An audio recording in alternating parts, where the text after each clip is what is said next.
Today we're going to talk about Existentialism and Human Emotions by Jean-Paul Sartre. Really, really interesting book.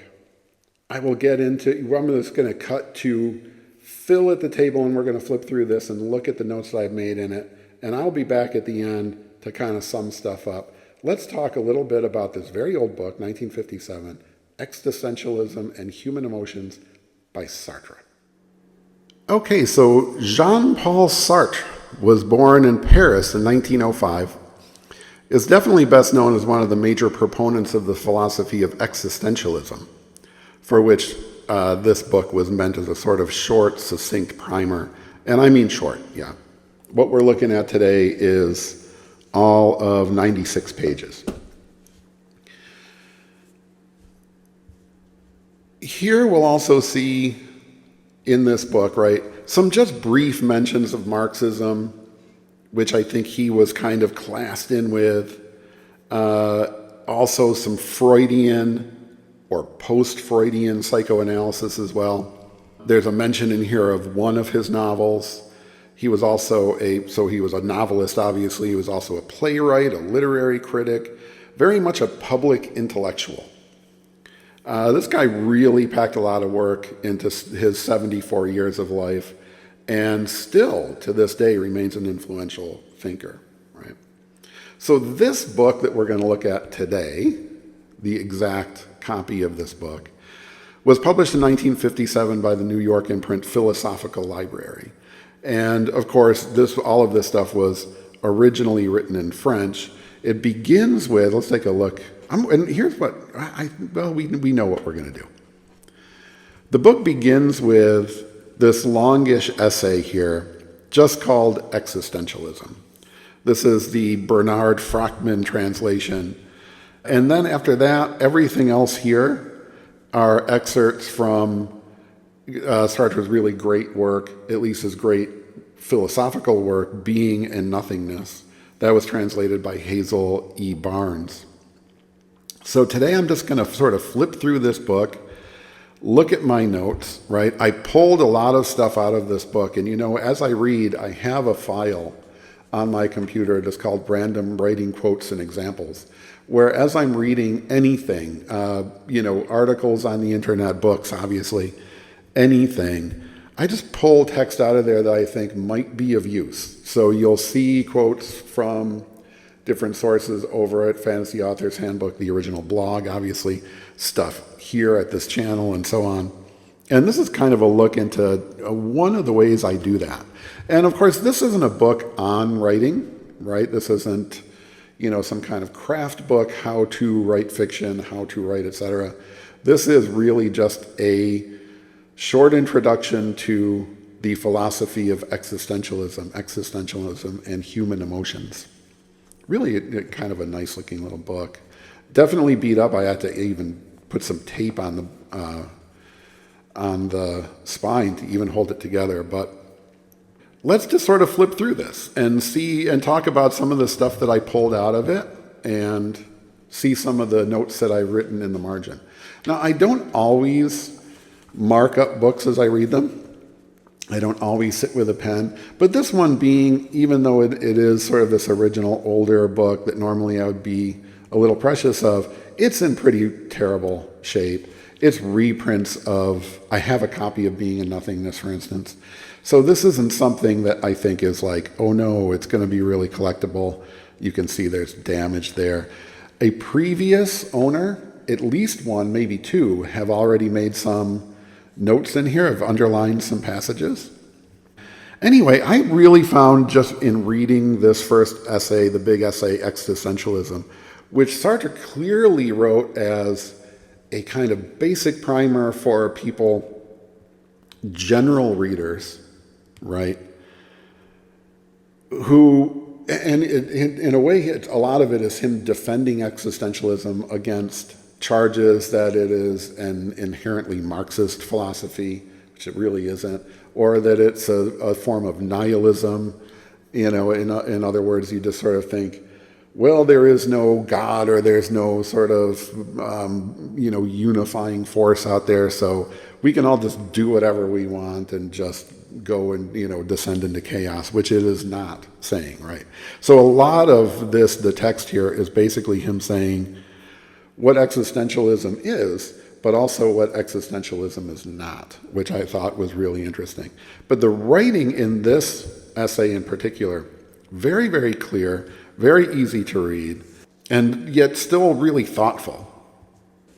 So let's just kind of flip through. It just begins, it's just called existentialism. And here's the kind of thing that I do. Hold this up a little bit closer. Pardon my shaky hands and all sorts of other things and stress problems that make Phil a shaky, shaky boy. But anyway, right? These are sort of the things that I'm pulling out that I just thought was interesting, that I thought, is this something I'm going to want to quote later, reference later, or just think about in the moment? So in this case, it says, in any case, what can be said from the very beginning is that by existentialism, we mean a doctrine which makes human life possible, and in addition declares that every truth and every action implies a human setting and a human subjectivity. And so here what we're seeing is, and I've read, I guess my share, whatever any one person's share of philosophical texts might be, and I think like really everyone, right, let's be honest with ourselves and each other, everyone, reading the great philosophers is difficult. And not because we're dumb, right? I don't think that I'm dumb. And if you're watching this video, no way are you dumb. It feels like philosophers write in an impenetrable way on purpose. That it has that sort of sense of most of the philosophical works I've read, honestly, even stuff going right up to the present day, are worded in a way that is, and this is coming now from Phil, the editor, worded in a way that is just unnecessarily complicated, unnecessarily impenetrable, as though we're doing this on purpose, like, no offense, lawyers do, yeah? And that's what I think you'll find most lawyers in their honest moments will tell you, that really what law school is a 2-year language course, how to understand the impenetrable language of the law. And so therefore you're the only person who can understand what this contract actually means, because nothing is written in plain English. Nothing, in my experience, next to nothing, in terms of philosophy is written in plain English. And this obviously includes, like this, a translation from the French. However, and again, this is why I think if you can find this, and I'm sure at this point you can find this essay, Existentialism, by Sartre, just out there in the world. I bet it's out there on the internet. You know, this would be something that I would say everybody read this, because at least in this form, you're going to get a reasonably plainly written explanation of what this thing is. What do we mean by this? Yeah. Here's another thing that I pulled out, and you'll see sometimes I just sort of put little stars there. Here I saw and thought, here's something that I can think about, right? Here's something to think about. Atheistic existentialism, which I represent, that would be Sartre represents, is more coherent. It states that if God does not exist, there is at least one being in whom existence precedes essence, a being who exists before he can be defined by any concept, and that this being is man. And of course, this is the very old school, and then of course the translation from French, etc. He says man. I think in 2024 we would all be more comfortable if he said people, right? But this was the old-fashioned way of gender defaults to male that we're working our way out of. At least I think we've mostly worked our way out of that, right? Because certainly you can say the sentence as a being exists before we can be defined by any concept, right? That this being is human, or as Heidegger says, human reality, right, as opposed to man. Thus, there is no human nature since there is no God to conceive it. In other words, we're just here on our own. And I think this is where really kind of my big takeaway from this whole essay is, and now it's up to us to figure out what to do with that. We're here, we're conscious, we're intelligent, we're individual thought beings, etc. What are you going to do about that? Right? Man is nothing else, right? People are nothing else but what they make of themselves. This is me.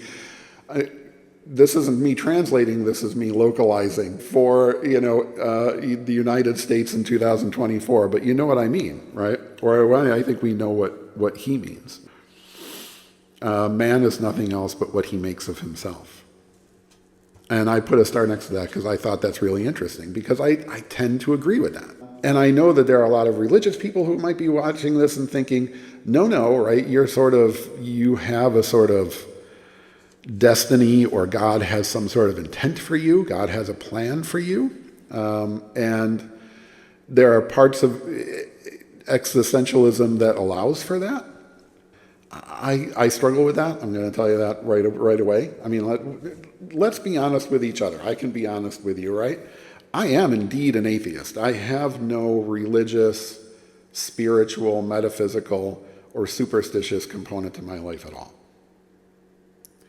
And that may account for why I just turned 60 and I'm reading more and more philosophy, right? Maybe I am in some way or another kind of searching for something. And though I just can't climb aboard, the kind of supernatural stuff, I think there's reason to believe that we not only have been doing this all by ourselves the whole time, but we can do it by ourselves this whole time because we have been. And I think if anything supports these kind of existentialist ideas or humanist ideas, if you want to use that word, and Sartre does sort of bring that into play. We started out in a really, really rough spot. And if you look at all of human history, I know it's tough. I know we're going through the election here in the United States. I know that there is a hot war in Ukraine. I know that there is certainly terrible violence going on in Israel and Palestine. We do still have nations like North Korea that are just ultra repressive. Yes, there is indeed crushing extreme poverty all over the world. There is, however, less extreme poverty than there used to be. And again, here talking to a guy who just turned 60, and in 1964, the world was measurably worse. So even all those things that you can point out, you can say that there are still wars going on, and that's insane. We should be past that, shouldn't we? I don't know. I think we should. How do we get there? I'm going off on tangents now. Let's go back to what Sartre says. Maybe we can get some answers to all this stuff. I don't know. Man is at the start a plan which is aware of itself. Yeah? And he does refer back to Descartes, and I think, therefore I am. We, right, humans, are nothing else but what we make of ourselves. I think that's true, right? I mean, we work toward being we're all trying to be writers. We're all trying to be authors. We're all trying to get published. You know what I mean? That's hard. And I don't know. I mean, comment below if you let Jesus take the wheel and you got a 5-book deal with Random House. I mean, I want to know that. And I'm being silly, but I'm not really being that silly. God helps those who help themselves, at least, right? Anyway, and again, you can see the previous author in a black pen, or previous owner of the book, underlining some stuff that I didn't really look at. So this person said, therefore, I am responsible for myself and for everyone else. In choosing myself, I choose man, or I choose humankind, right? I think that's a really interesting concept. And this is, by the way, this is Sartre trying to knock back existentialism is nihilism. He's saying, we're not saying that, hey, there's no God, it's all up to us to decide what we want to do, and so therefore we descend into, prehistoric anarchy, and everybody's just murdering each other and stealing from each other. It says, in choosing myself, I choose man. In choosing myself, I choose all of humanity. And I underline, of course, there are many people who are not anxious, but we claim that they are hiding their anxiety, that they are fleeing from it. And what made me underline that was what has basically been for me a lifelong struggle, I guess is the word for it, right? Relationship with anxiety and depression. And, kind of reading this book, that I came up on my pile of short books at random, and last week's post on the blog will talk a little bit about what I'm reading, and it includes this one, and how that came to me. So this wasn't like, man, I'm just going through some stuff, and there's stuff, right? Real life stuff happening that I talked a little bit about in the previous, just, like dumb stuff. It's not, nobody has cancer, knock on wood. It's not like that. It's not like death in the family kind of stuff. It's regular life stuff, right? It's got to fix a leaky roof, and so therefore come up with $15,000. Like that. Yikes. So that kind of pressure, other stuff going on.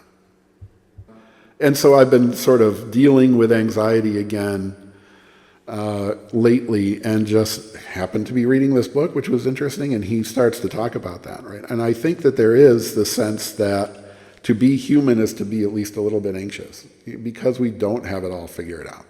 And I think there is an awareness out there, in the same way that we're all aware that, we don't just, I'm just going to jump off this 20-story building and see what happens. We know what's going to happen, and we don't want to do it. And it's terrifying to even think of that, because we don't want to die. We know that this is the one shot we've got. Yeah? And I think we come sort of pre-programmed with that. And so there's always some level of anxiety out there, I think, for everybody, isn't there? And is that, and this is kind of moving away from what Sartre is talking about here, isn't that why there's religions? So that somebody can tell you, hey, listen, you know what? Just trust in the Lord. God doesn't throw at you any more than you can handle.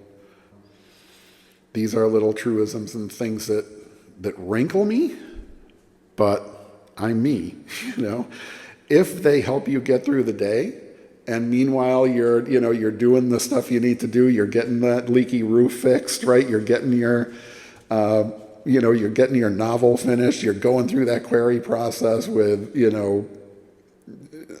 energy and aplomb, then, right? Thank you, founding fathers of America, for the First Amendment. We'll leave it at that. Next thing, what would happen if everybody looked at things that way?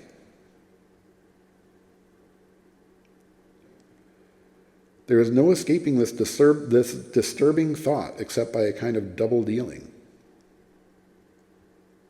In a way, in this section, this is kind of Sartre saying, we are all in this together. We're all, what I used to say in my less mature days, bunch of naked monkeys doing a bunch of naked monkey shit. Welcome to humanity. Whew. All right, listen. So according to Sartre, nothing will be changed if God does not exist.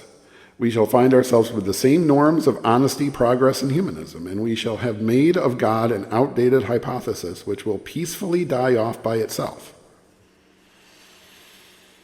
So this having been published in 1957, we're here in 2024. The concept of God has not died out all by itself. Let's be, clearly there are still billions of people all over the world, lots of people here in the United States, lots of people right here in my neighborhood, even in, crazy socialist, mega liberal Seattle, who absolutely believe in God, who are part of organized religious communities, etc.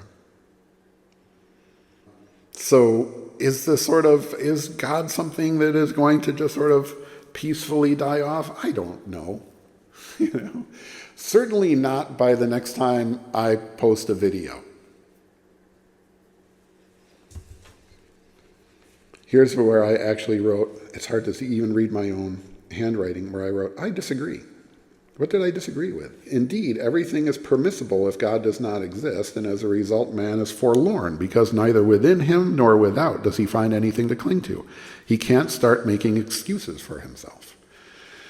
I think people make excuses for themselves all the time, regardless of their religion. I'm recording this on September 12th of 2024. Yesterday was yet another anniversary of the 9/11 attacks, right? Here were very religious people who made excuses for themselves on that day. So I'm not sure that there is this idea that, that still seems to work toward that idea of absent God, we're all just going to go nuts. When I can point to real world examples of people who very, very, very much believed in God and did horrible, horrible stuff. I don't think that that's not it. That's not the magic bullet. Just believe in God and everybody's going to be perfectly peaceful and great. All 10 commandments always obeyed every single day. I think we can all agree that that's not true.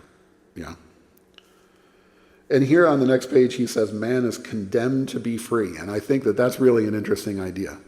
And an idea, again, that I think works against the idea that existentialism is this kind of nihilistic thing where it's like, there's no God to stop us from doing whatever we want, so let's just go nuts. We're condemned to be free, which means and you know what? This whole essay could be actually really wrapped up, right, condensed into the words of a great American philosopher who said, with great power comes great responsibility. Was Stan Lee an existentialist? I don't know.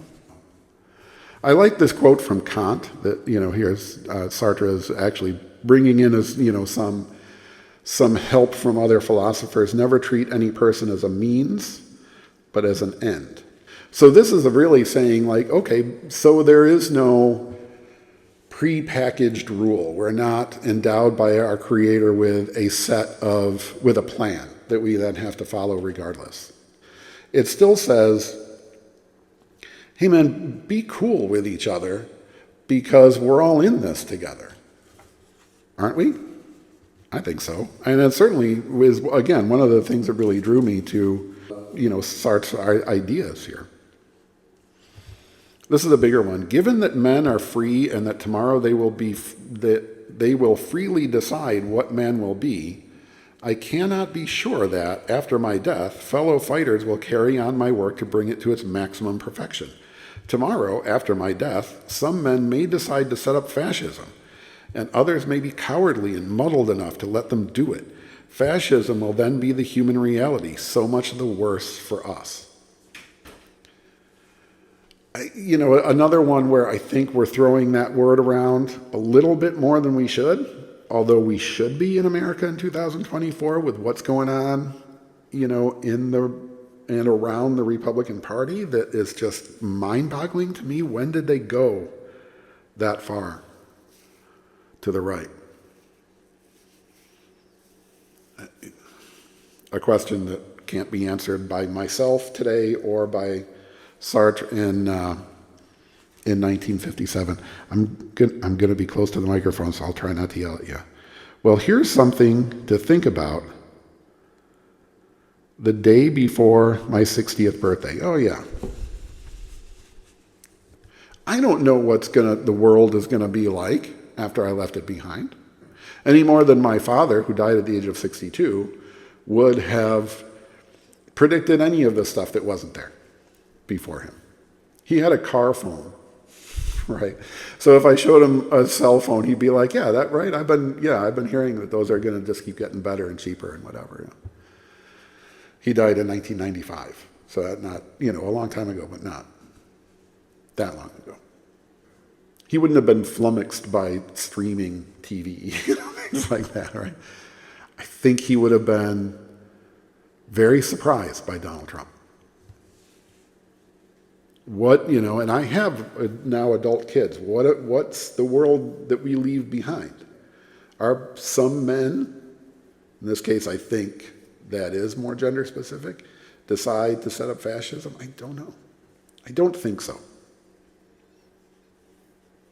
Can I, without a belief in a supreme being, believe enough in people that we're going to keep moving forward?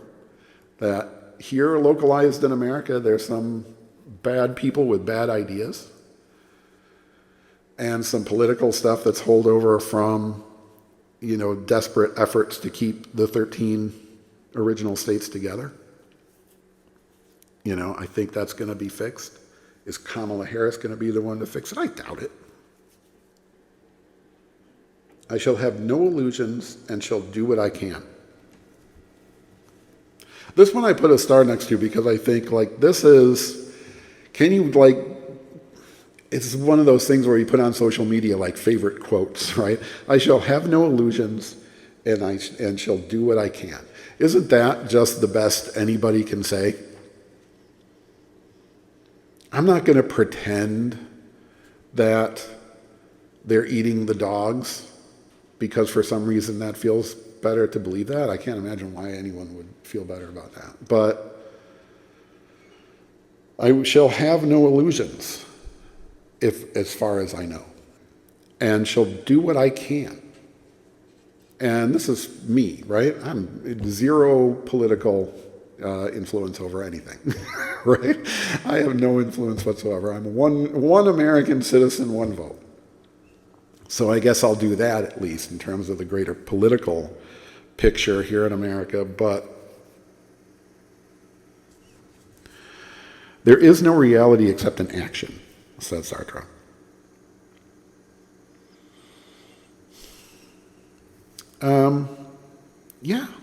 Again, I'm reading through this and thinking, well, first of all, I can actually understand what he's saying, which was a gigantic win.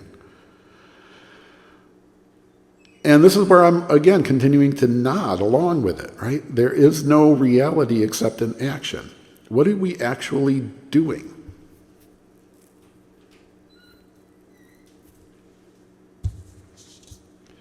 It's about what you do out there in the world, isn't it?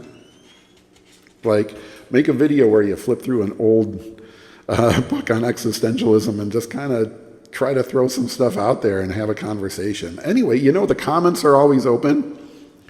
This is Fantasy Author's Handbook. How this is going to turn into something about writing fantasy, I don't know.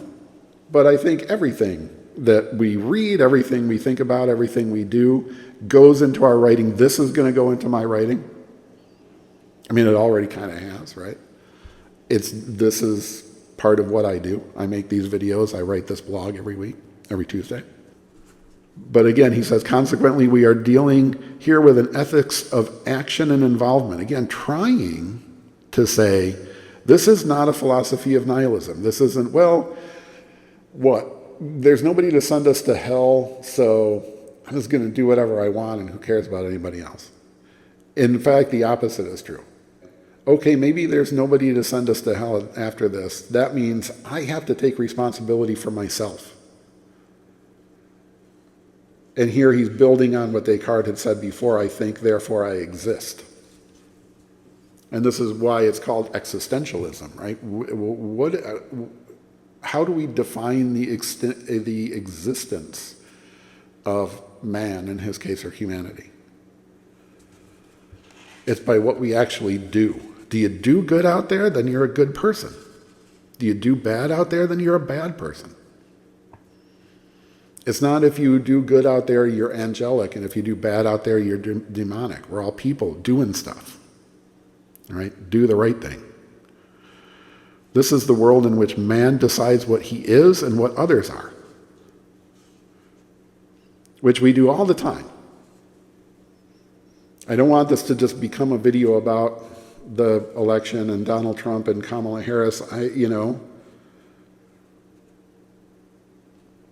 But we decide who they are.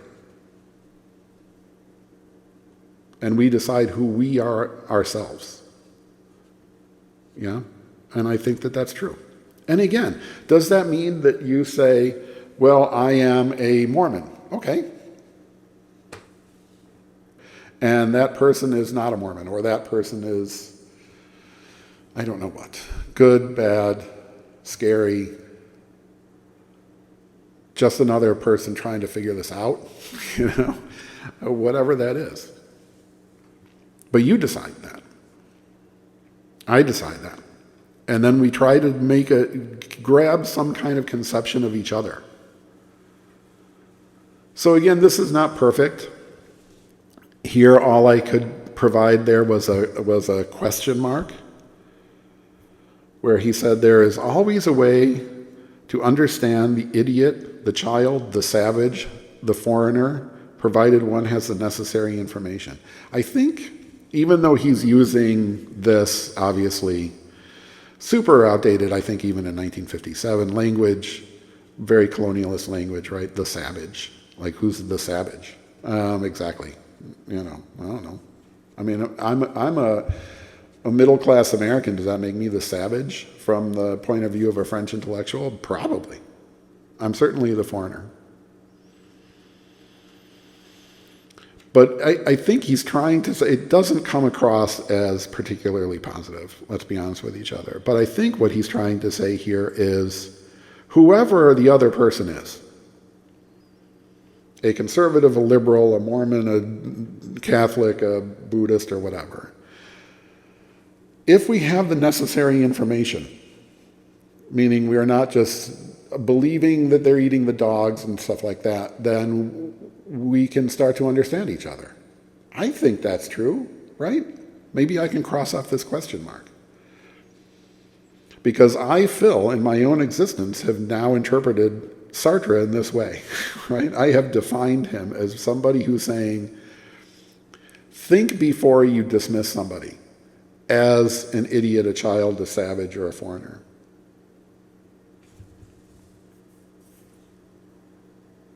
Interesting. I've written before about the struggle, and I'm going to use that word again, that we have to sometimes go through to separate the art and the artist. How do we love the stories of H.P. Lovecraft without, then being seen as a devotee of the man, right? The very flawed, racist, anti-Semite, right? Agoraphobic, I think multiphobic H.P. Lovecraft. With the necessary information, can we understand him? I think we can, at least, right? We can say that, well, here's a guy, right, who was writing for Weird Tales magazine at least in 1925. So we're talking about 100 years ago, and for maybe 10, 20 years after that or less, less. And came from a completely different planet. So as Sartre said, there is a universality of man, again, humans. But it is not given, it is perpetually being made. I build the universal in choosing myself. I build it in understanding the configuration of every other man, whatever age he might have lived in. This absoluteness of choice does not do away with the relativeness of each epoch.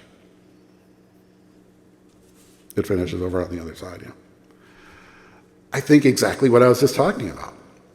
Yes, we can understand H.P. Lovecraft as a guy who came from a very specific situation, what was a upper class New England, right, Providence, Rhode Island family that had fallen on hard times, but that carried in that family very old-fashioned ideas of who was the savage, who was the foreigner, and instilled in that, in young HP, in young Howard Phillips, all of that culture. Yeah. And now, I guess, if I'm going to be an existentialist, I have to recognize in myself the same thing. I was born in 1964. I had fairly progressive parents. My parents were what I would like to call Stevenson liberals. And you have to be even from a generation behind a generation to even remember who Adlai Stevenson was. Which is to say they were not overtly racist until a black person moved into the neighborhood. Which, by the way, never happened in suburban Chicago in the 60s and 70s. Or probably into the 80s. So, and I talked a little bit about in one of my book haul videos about the damage that had been done to both of them by wartime propaganda in terms of racism against Asian people in general that was focused on wartime propaganda against the Japanese. So we are, all of us, I think, configured in some way by the relativeness of each epoch. I'm a child of the 60s, but was a little kid. I wasn't, I'm not a baby boomer. I wasn't at Woodstock. I have a vague memory as a 5-year-old almost, of my parents reading about Woodstock in the newspaper, and they got a kick out of it because we were from upstate New York, and Woodstock was not far away from where I was born in Rochester, where we lived then. My parents were both from Watertown, New York. I wasn't there. I was a little kid. I was a very, very little kid in 1969. I turned 5 in September of 1969. So I guess my epoch was really the 70s and 80s. I was really a kid in the 70s and then kind of came of age in the 80s. It's when I turned 21. Regular school, right, elementary school and high school in the 70s and college in the 80s. I'm a piece of that time. There's pieces of me that are still lingering from that time. But because, as an existentialist now, I laugh because I'm not prepared to identify myself in that way, but I now recognize, or anyway, at least here's a guy in Jean-Paul Sartre who said, hey, Phil, you get to choose whether or not you carry the sort of indoctrinated anti-Asian racism that your parents had been infected with when they were little kids. My mother was 10 years old when World War II came to an end. So we're talking about little kids going to the movies every Saturday and being just bombarded with wartime propaganda. And it stuck there. And I talked about how my father really worked harder to get past that. My mother kind of succumbed to it. So it's up to me, right? And having that example, I think, is really interesting, at least in terms of racism, to say, hey, this is something that gets locked into you. It got locked into H.P. Lovecraft. It got locked into my mother. Recognizing that and understanding that it's not, well, God has made me a racist. It's, I now have the ability, hell, I'm 60 years old. I have the ability to think whatever I damn well please. You know what I mean? And I can please not to hate people for the color of their skin or the shape of their eyes or whatever. Yeah? Whew. What's this next one? In one sense, choice is possible, but what is not possible is not to choose. I can always choose, but I ought to know that if I do not choose, I am still choosing. This is something that you hear every 4 years around election time. Yeah, Donald Trump is a nutcase, but I don't like Kamala Harris because I think she's a socialist which I wish, by the way, that she was a socialist. So I'm not going to vote for either of them. Then you are making a choice. By not voting, because it's only two people you really have the choice over. I mean, if you want to go ahead and vote for if there's a Green Party candidate or a Libertarian candidate, go ahead, right? I mean, yes. You exist in this world to build your experience of it, yeah? But if you just go, screw it, I'm going to stay home, or like I think some people did, because there was a choice between, I don't know, really, Donald Trump and, Hillary Clinton? I'm just going to stay home because it's clear she's going to win because this guy's kind of looking like, I don't know, right? And then he edged her out. So by not voting in that election, did you choose him?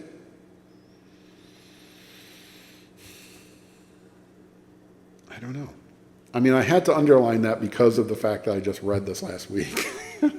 And that's the kind of thing that sticks out, that it says, in this exact moment, Sartre is speaking to me from 1957 and kind of saying, you have this choice coming up. I know what to do. Right. Here's something that I wrote down here. I said, I'm going to read the note right here. This regarding writing rules in AI, which makes predictions via a... Did I write this down somewhere? I didn't write it down where I can read it, so I'm going to struggle. I'm struggling because I don't have my reading glasses. I've been having eye issues. You don't want to know all my problems. I'm working on my problems. This regarding writing rules in AI, which makes predictions via a what? I gotta see this closer. Programmed set of a priori aesthetic values, says Phil.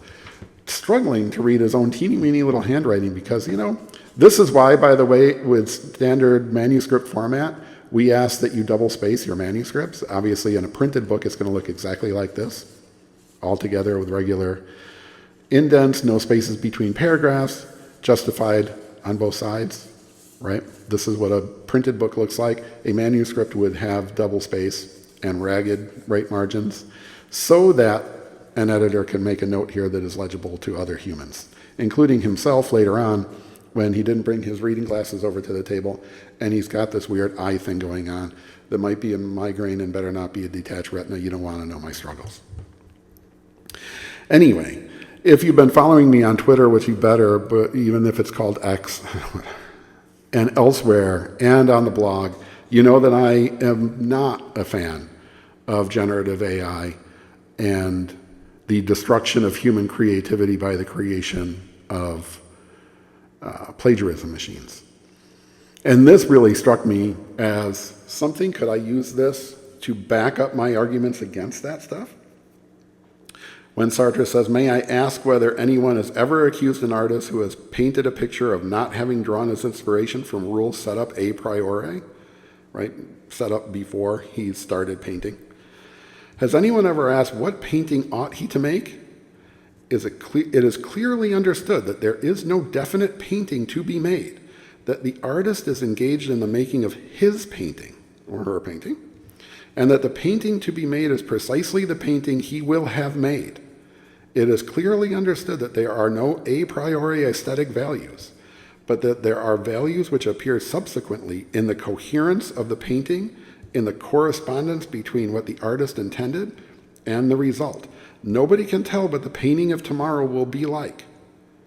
Painting can be judged only after it has once been made.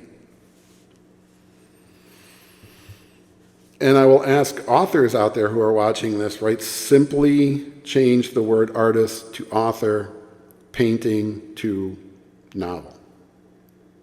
And you will get the same thing. Writing can be judged only after it has once been written.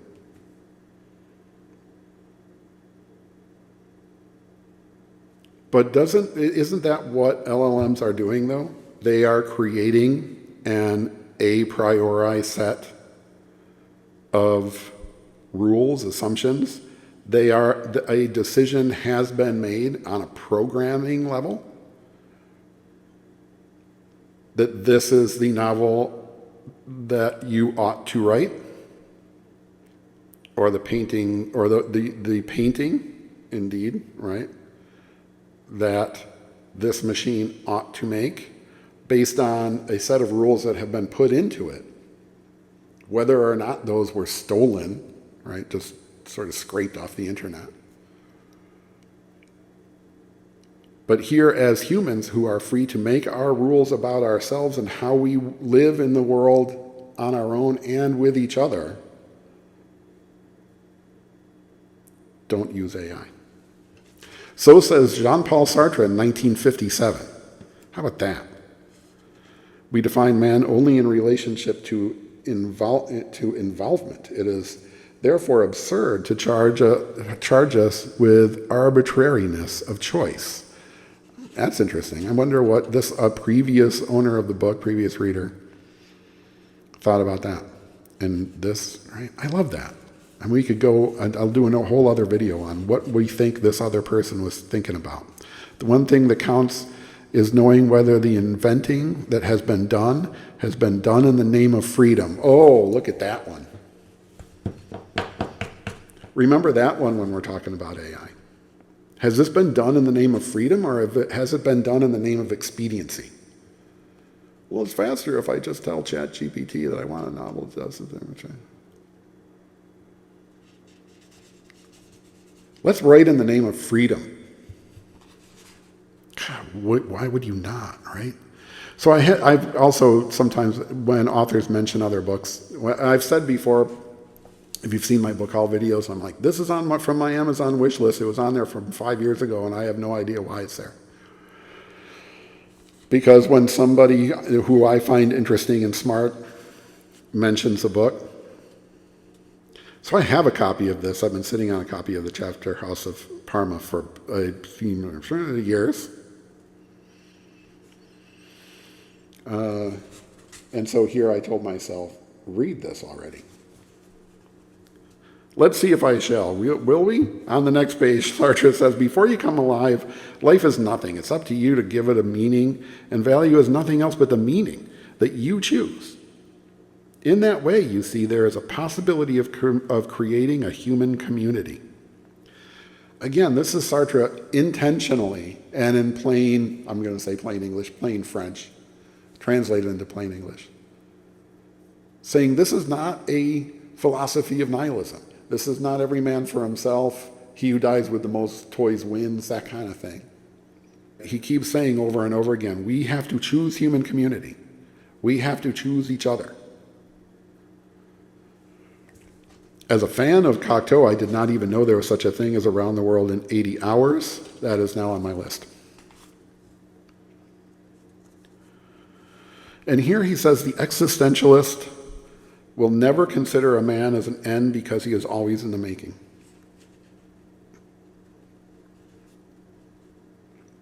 Again, I do believe that even in 1957, he meant this to be non-gender specific.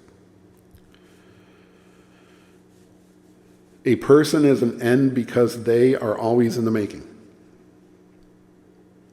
And I said I just turned 60. I'm still in the making.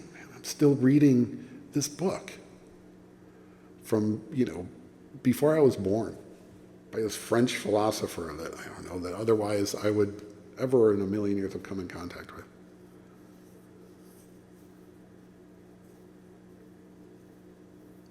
I'm always in the making. Be always in the making. This is a conscious choice that you're making, and this is what Sartre is trying to say. Decide to be always in the making. You are anyway, I think. Yeah? Are you making yourself, or are you letting somebody else make you? Have you decided this is who I am, and regardless of new information, I'm that guy? I can tell you for sure that I am an entirely different person than I was when I was 40. And the difference between 40 and 60 is not a big deal. That's not that much. That's not like the difference between, 10 and 30. where you're radically a completely different animal, right? But I am. And hopefully, right, if I'm still here when I'm 70 or 80, I'll be different then too. I'll still be awesome, but I'll be different because I'm always in the making. And look, he says, existentialism isn't so atheistic that it wears itself out showing that God doesn't exist, which has been way back when I was a different person. And I was in my late teens and early 20s, and I was the only atheist in my college dorm, right? Where one of the guys said, well, we're all Christians or something like that. And I said, well, I'm not a Christian. He's like, oh, are you Jewish? Because those were the only two choices for that guy. Anyway, looking at another white kid from Illinois. Which is probably true. I was like, nope. None of the above. And so then I would go on to why you shouldn't believe in God. Like, that's any of my business. It's not my business. I don't do that anymore. And I hope that you're getting that from this. I'm talking about who I am. And by the way, I have had through my entire life, from literally birth onward, people in my life who are important to me, who are Greek Orthodox, who are Catholic. I have worked very closely and had great relationships with Mormons, Muslims, yes indeed, Jewish people, absolutely, etc. I've known people who were Wiccans, like anything that you can throw out at me. I'm ready to talk to you. So existentialism isn't so atheistic, and Phil isn't so atheistic that it wears itself out showing that God doesn't exist. Rather, it declares that even if God did exist, that would change nothing. I'm still not going to steal. I'm still not going to kill. I'm still not going to covet my neighbor's wife, because that's the right thing to do. That's how communities are built. Yeah? The stuff about there's no other God but me, and that I don't even understand. I understand don't kill somebody. I don't murder. I'm 60 years old. I can say I've never murdered anybody. Yeah? I've never coveted my neighbor's wife, which I think we all means more than just like, oh, she's pretty hot. Choose, right? We choose. Freedom and responsibility. So this ends existentialism, this great, just spectacular, simple description of what he means by this, and also, I think there's no way to say this is what this is without doing a little bit of what this is not. What this is not. In other words, this isn't some sort of, anti-religious philosophy that you go in and then anytime somebody says, Merry Christmas on Twitter or something, you dive in there like, oh, Jesus is pretend. Like, no, man, right? It is live and let live by understanding that we're in this together, whoever we are. So here in this essay, which now the rest of these essays are extracts from his much bigger work, Being and Nothingness, which I have a copy of and have had for years and have not yet read. Because I have literally thousands of books that I've had for years, some of which I've had for 50 years, that I have not yet read. Notice the word yet. Anyway, here he says, talking about responsibility. Responsibility in its ordinary sense is consciousness of being the incontestable author of an event or of an object. I did this thing. I made this thing happen. I am responsible for the books that I wrote. I am responsible for that thing that I said at the party when I maybe had one too many. I haven't had one too many in 25 years. But I've said things that everybody. I mean, come on. There's no way that you're telling me you haven't said that thing and you can just feel it coming out of your mouth and you wish you could just reach out and, oh no, before that gets to the person's ear. Right? But responsibility is like, oh man, I'm sorry. I don't know what the hell I was thinking. That was a joke that did not land. It was never going to land. I apologize. Anyway, it is therefore senseless to think of complaining, since nothing foreign has decided what we feel, what we live, or what we are. And this is another thing that I struggle with, right? When I talked about anxiety and depression, the advice is always, listen, it's not the world making you this way. Yeah, you're going to have some anxiety and nervousness about how do I come up with $15,000. It turns out it was super easy. It wasn't actually that big a deal. I mean, it was all wrapped up in the matter of a couple days, and everybody was like, sure, man, your credit score is good. You're all right. But man, I internalized that like, I don't know what.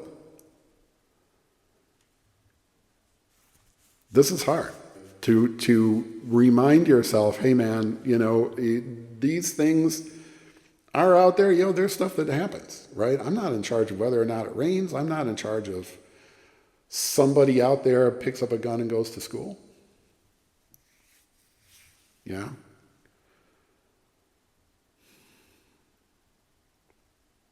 But those things that are happening out there are happening out there. How I feel about those things, I think this is what Sartre is saying. And certainly you're going to hear this from everybody in the world. You're going to hear this from all the Tony Robbins and Brene, what's her name? And is it Brene Brown? Whoever it is.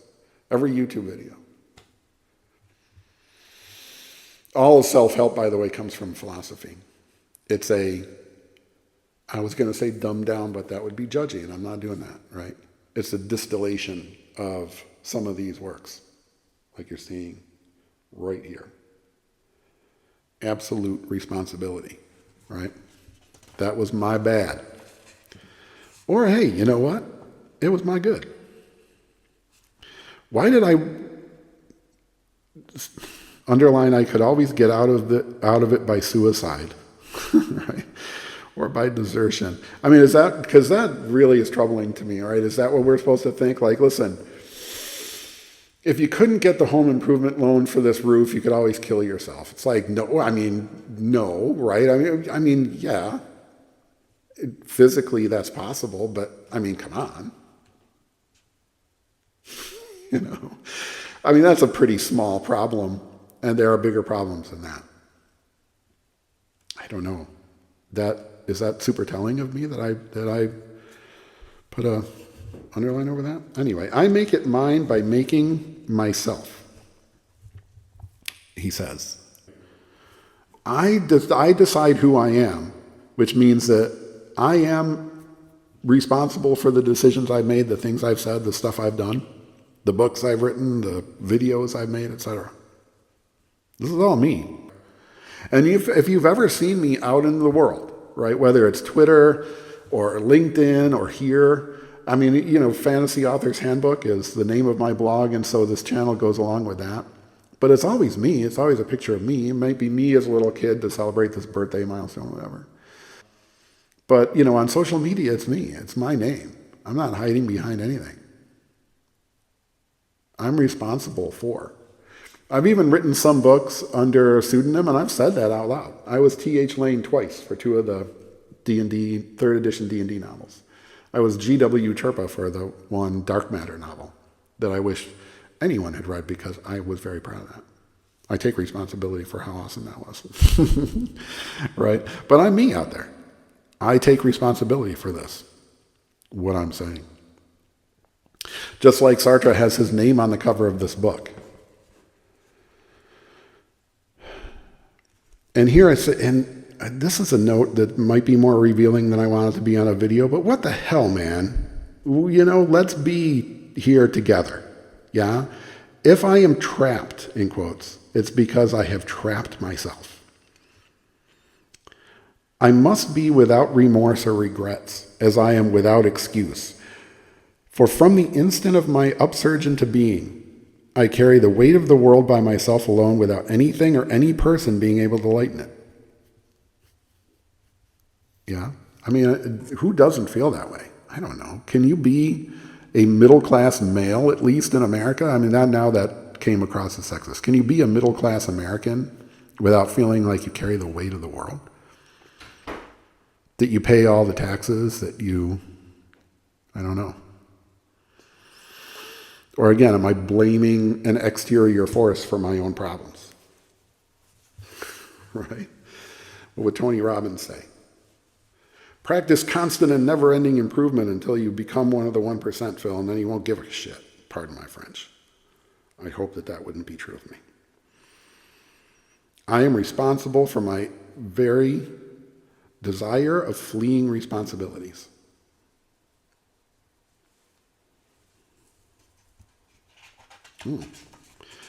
And is this a cry for help? I don't know, man. But I said this was a bit confusing, and it was. Here, once we get into being and nothingness, I want to be accessible and I want people out there in the world in plain French, plain English to understand existentialism goes completely out the window. And we start, as the rest of this little book continues, again, these are excerpts from Being and Nothingness, it gets way more philosophically, way more jargony. To the point where, well, we'll see as we go along. Some of these, right, very short little things. I didn't have anything to say about the desire to be God. I don't feel like I have the desire to be God. Man fundamentally is the desire to be God. And I said, here, I'm not sure I can agree with that. I don't feel like I exist as the desire to be God. I don't think that I have any responsibility over everybody in the world out there or the world itself. Is that what we mean? The desire to be God or the desire to be the creator or the boss, right? The guy who judges? I don't want to be any of those things. I mean, I want to be the creator of whatever art that I'm creating. I'll take responsibility for the 2 kids I put in the world. But I'm not interested in being identified as God.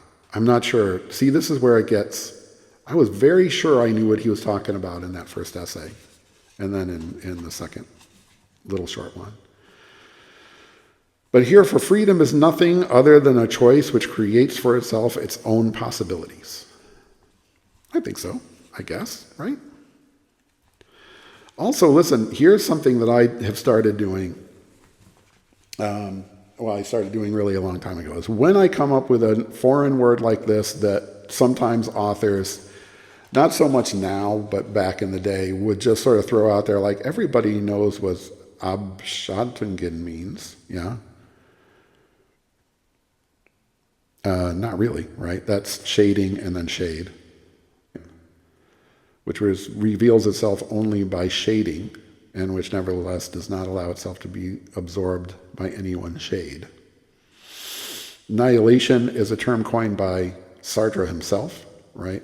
To reduce to nothing. So this is, I'm not even sure I was getting anything out of this essay at all, except I now have kind of locked in those words. Probably forgotten them already. And then, of course, on the next page, he even says, annihilation is lack of being. So here at the bottom, right, these are notes that I wrote to myself, but we're sharing. I have decided to share. I take responsibility for my desire to share with you that I thought pretty much totally lost me in this section with a little frowny face who's saying, huh? I take responsibility for my not understanding everything that Sartre says once he really gets going, because he got going here. Existentialist psychoanalysis, I found, was probably the most impenetrable, to the point where I had to turn the book over to make sure that I got this well here. Absolutely no idea what he's talking about. And again, I feel like I'm a pretty smart guy. I think I'm a well-read guy. I went to college. I have a bachelor's degree from Southern Illinois University, no less. Don't laugh at me. You know, every university is what you get out of it, you know. You could go to Harvard and be a dumbass. I don't know. Anyway, existentialist psychoanalysis got super weird. Can we, there's a part of this, I think I'm missing I may have gone past the note there. No, okay. We'll get to that. Here is a sentence in which the word being exists 5 times. So let's talk about this, right, in terms of, sort of philosophy speak. And as a writing coach and editor, I'm going to go ahead and ask you not to ever do this. No offense to Monsieur Sartre. It is then guided from the start toward a comprehension of being and must not assign itself any other goal than to discover being and the mode of the being confronting this being. What the hell are you talking about?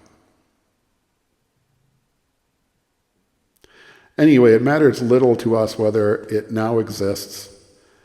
The important thing is that it is possible. There is a sort of out of context quote that I think you can use all the time, right? We talk to authors here. We are authors talking to each other, aren't we? But it matters little to us authors whether the novel now exists. The important thing is that it is possible. How about that?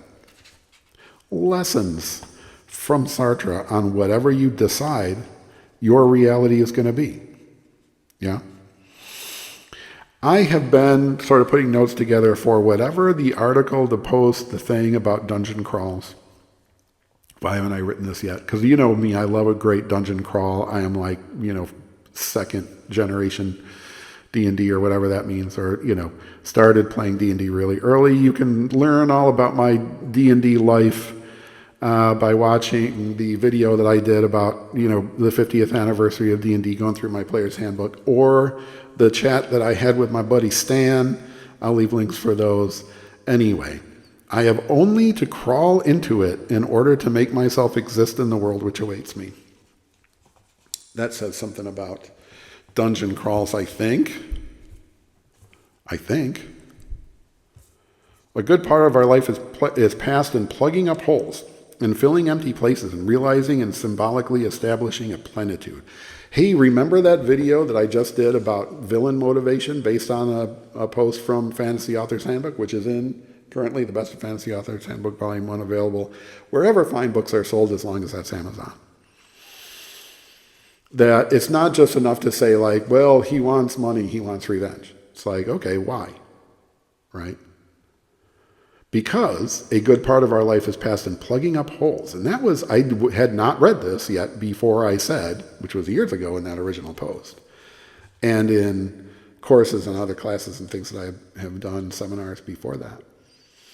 What is the hole that villain is trying to fill in themselves?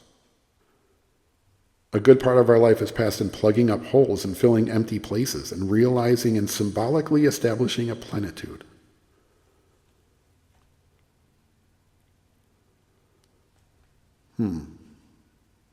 This one I had to look up what Parmenidian,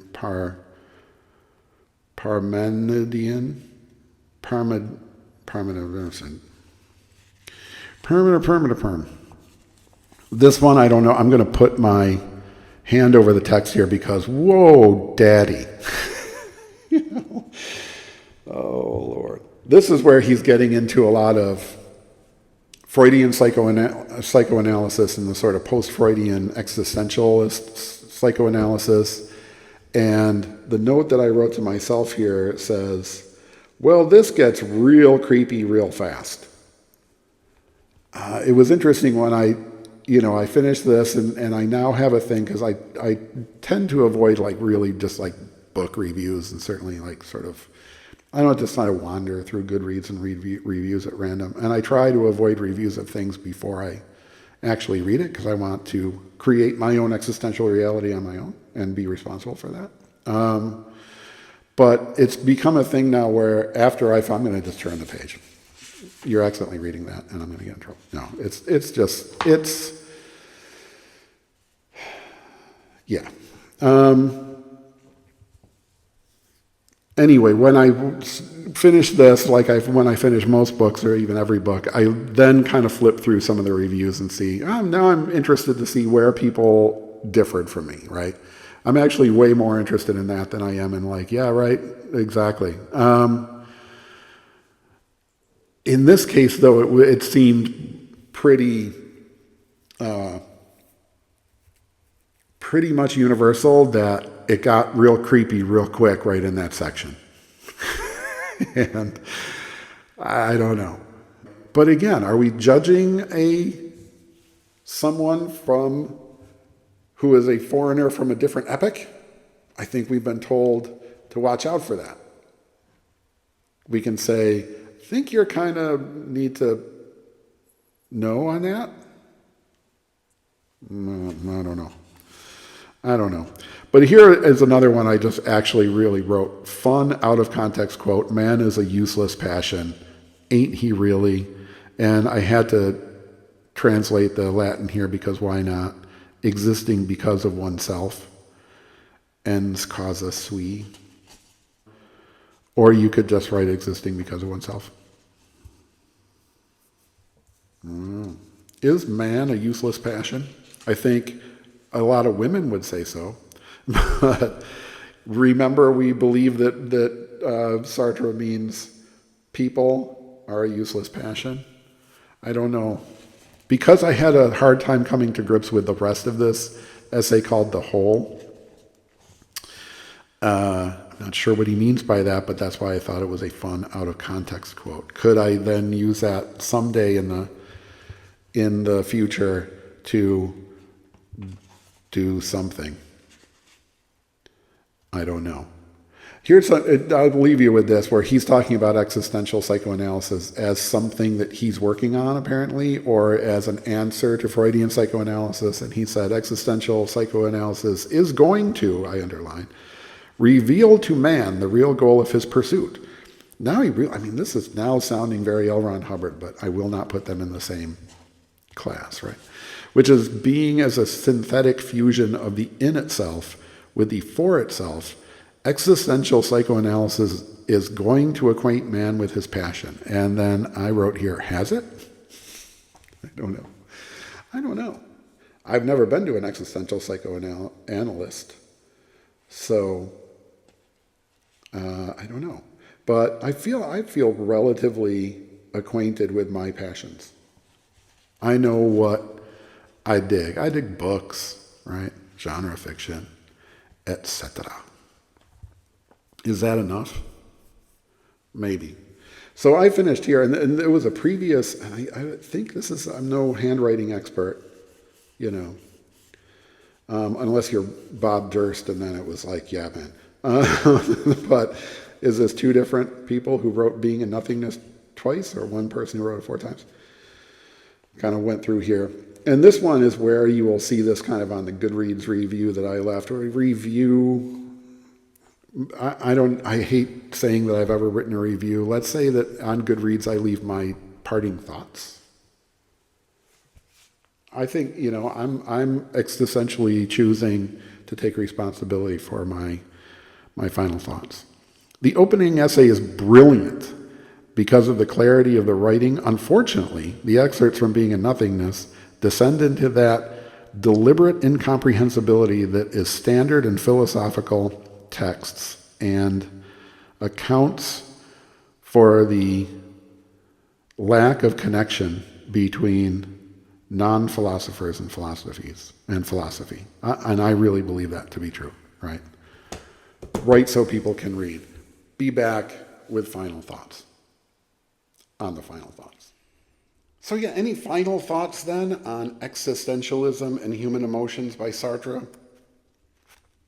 Why am I even talking about this? I touched on this a little bit in the video, but let's really talk about that in the end here. Why talk about this on a channel which is really about writing fantasy, science fiction, collecting fantasy and science fiction books, and so on? And now I'm going into this, philosophical text.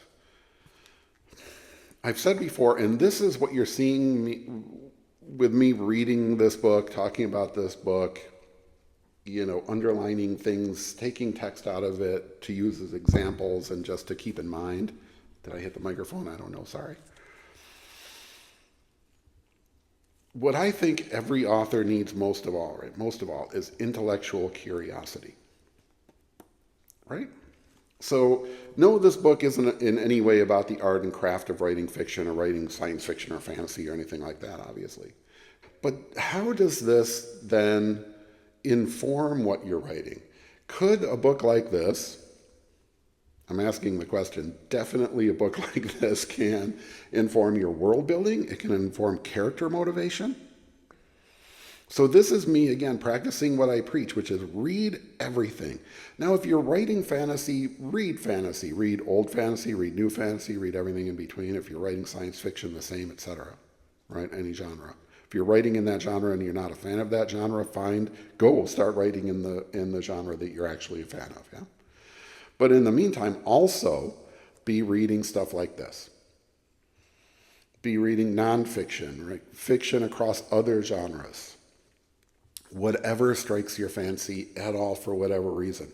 Because will this now, and the answer is yes, this will now creep into my brain. Will this then come out in anything that I write later on? Sure, maybe. Maybe.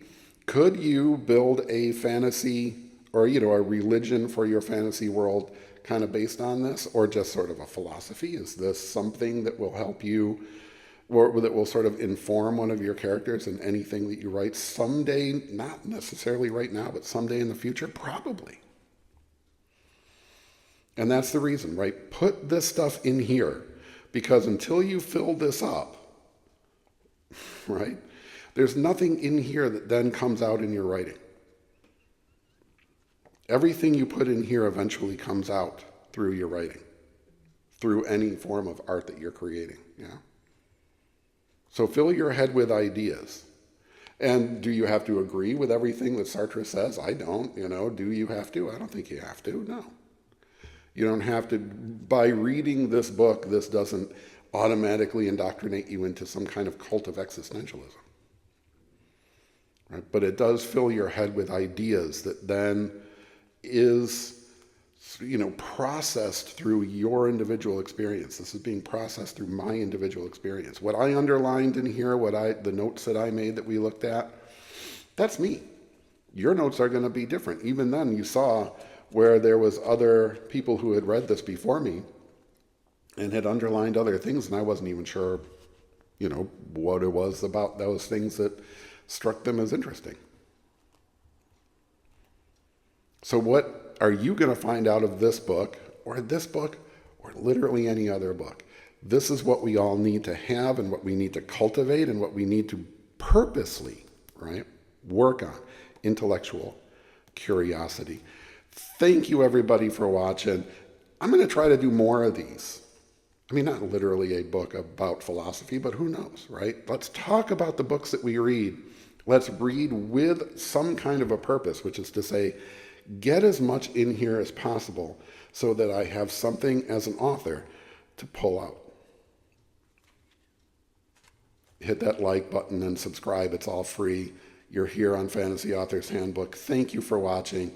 I'll see you soon with more stimulations of your intellectual curiosity. See you soon.